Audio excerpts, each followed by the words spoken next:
Friends, வணக்கம். எல்லாரும் எப்படி இருக்கீங்க? இன்னைக்கு நைட்டு நம்ம வீட்டில் என்ன டிஃபன் பார்ப்போங்க.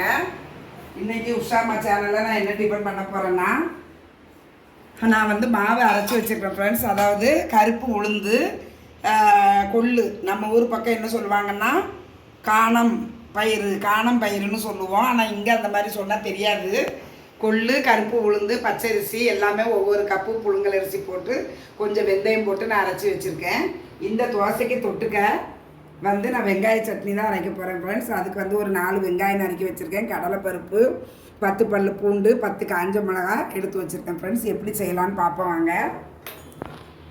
அதுக்கு முதல்ல நான் ஸ்டவ்வை ஆன் பண்ணிக்கிறேன் ஃப்ரெண்ட்ஸ். ஒரு பாத்திரம் எடுத்து வச்சுருக்கேன். நான் வந்து தாளிக்கிறதுக்காக ஒரு 2 ஸ்பூன் நல்லெண்ணெய் ஊற்றிக்கிறேன். இது வந்து நம்ம உடனே அரைச்சி சுட்டோம்னா டேஸ்ட்டு ஒரு மாதிரி இருக்கும். அதை அரைச்சி 1 மணி நேரம் கழித்து நம்ம அடை தோசை மாதிரி ஊற்றி சாப்பிட்டோம்னா டேஸ்ட் அருமையாக இருக்கும் ஃப்ரெண்ட்ஸ். எண்ணெய் நல்லா காஞ்சிட்டு ஃப்ரெண்ட்ஸ். அதுக்கு இந்த பாருங்கள், 1 ஸ்பூன் கடுகு உளுந்தம்பருப்பு போட்டிருக்கேன். கொஞ்சோண்டு உளுந்தம்பருப்பு, இந்த எடுத்து வச்சுருக்க கடலை பருப்பில் கொஞ்சோண்டு இதில் போட்டுக்கிடுவேன். போதும். இந்த பாருங்க, நறுக்கி வச்ச வெங்காயம் இதிலே சேர்த்துக்கிடுவேன். இதை நல்லா வதக்கிடுவேன் ஃப்ரெண்ட்ஸ். இங்கே பாருங்கள், நான் இந்த மாவை அரைக்கும் போதே இதில் வந்து கல் உப்பு கொஞ்சம் போட்டு சேர்த்து வச்சுருக்கேன். இதில் வந்து இந்த மாவில் வந்து கல் உப்பு சேர்த்து நான் ரெடியாக வச்சுருக்கேன். பச்சை மிளகாவும் போட்டு அரைச்சிட்டேன் ஃப்ரெண்ட்ஸ். காரத்துக்கு ஒரு 3 பச்சை மிளகா போட்டு அரைச்சிருக்கேன்.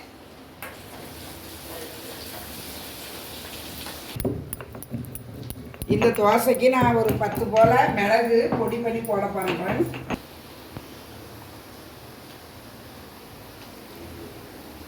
ஒரு ஸ்பூனு சின்ன சீரகம் இந்த மாவில் நான் சேர்த்துக்கிடுவேன். இந்த மிளகு வந்து 2 உடச்சி வச்ச மிளகை இந்த மாவில் அப்படியே போட்டுடுறேன் ஃப்ரெண்ட்ஸ். இது அப்படியே இந்த மாவில் கொட்டிடலாம். ரொம்ப கட்டியாக இருக்கிறதுனால நான் கொஞ்சம் தண்ணி சேர்த்துக்கிட்டேன். தோசை மாவு ரெடி ஆகிட்டு ஃப்ரெண்ட்ஸ். எல்லாத்தையுமே நான் வதக்கி எடுத்துட போகிறேன். காஞ்ச மிளகா, வெள்ளைப்பூடு, இது எல்லாத்தையுமே அப்படியே லைட்டாக வதக்கி எடுத்துக்கிடுவோம்.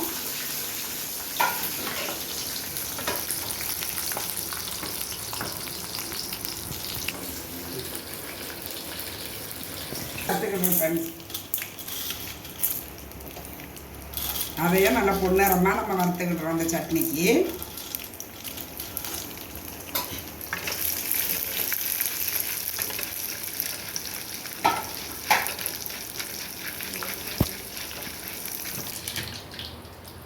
இந்த கடலை பருப்பையும் நான் இது கூடயே சேர்த்துக்கிடுறேன் ஃப்ரெண்ட்ஸ்.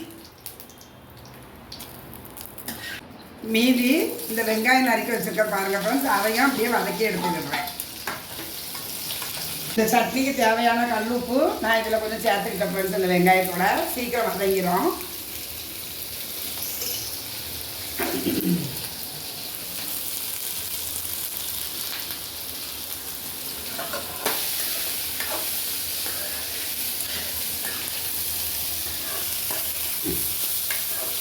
கொஞ்சம் நல்லா வதங்கிட்டுனா அப்படியே ஆற வச்சிடலாம்.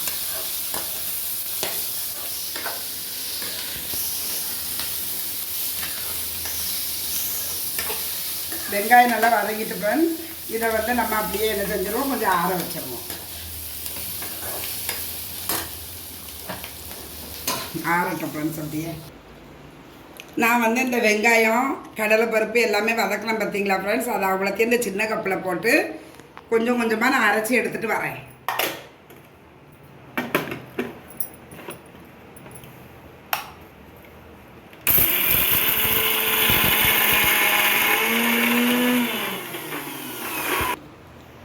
இப்போ நான் அதே பாத்திரத்தில் இந்த அரைச்ச விழுது எல்லாத்தையுமே நான் அப்படியே சட்னியாக இந்த இதில் பாத்திரத்தில் நான் எல்லாத்தையும் கொட்டிக்கிட்டேன் ஃப்ரெண்ட்ஸ்.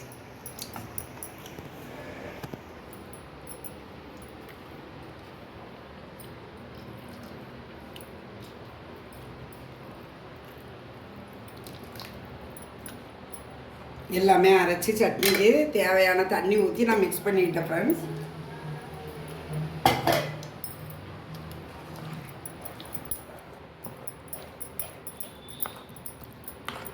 சட்னி ரெடி ஆயிடுச்சு.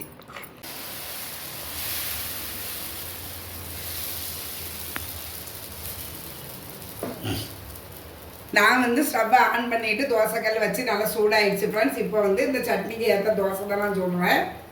தோசையும் சட்னியும் ரெடி ஆகிட்டு ஃப்ரெண்ட்ஸ். நான் சாப்பிட்டு பார்த்துட்டு டேஸ்ட் எப்படி இருக்குன்னு சொல்கிறேன்.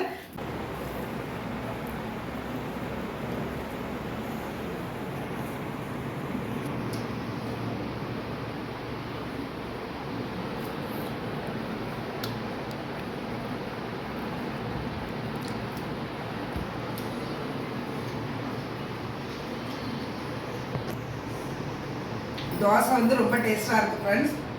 வழக்கமாக நம்ம வந்து செய்கிற அடை தோசை டேஸ்ட் இல்லாமல் இது வந்து இந்த உளுந்து கொள்ளு சேர்த்துருக்கிறதுனால டேஸ்ட் ரொம்ப டிஃப்ரெண்ட்டாக இருக்குது. நல்லா மொறுமொறுப்பாக இருக்குது ஃப்ரெண்ட்ஸ். இந்த சட்னியும் இந்த தோசைக்கே ஆப்டாக இருக்குது ஃப்ரெண்ட்ஸ். ரொம்ப நல்லா இருக்குது, வாசமாக நல்லா இருக்குது ஃப்ரெண்ட்ஸ். அடை தோசை மாதிரி இல்லை ஃப்ரெண்ட்ஸ். எனக்கு இந்த டேஸ்ட் வந்து ரொம்ப டிஃப்ரெண்ட்டாக இருக்குது. அதனால தான் நான் வந்து இந்த மாதிரி செஞ்சேன். நீங்களும் அடை தோசையில் என்னென்ன மாதிரி டிஃப்ரெண்ட்டாக வெரைட்டியாக செய்வீங்கிறது எனக்கு கமெண்ட்ஸில் சொல்லுங்கள் ஃப்ரெண்ட்ஸ். சட்னி ரொம்ப அருமையாக இருக்குது. தேங்க்யூ. வேறு ஒரு வீடியோவில் மீட் பண்ணுவோம். பை.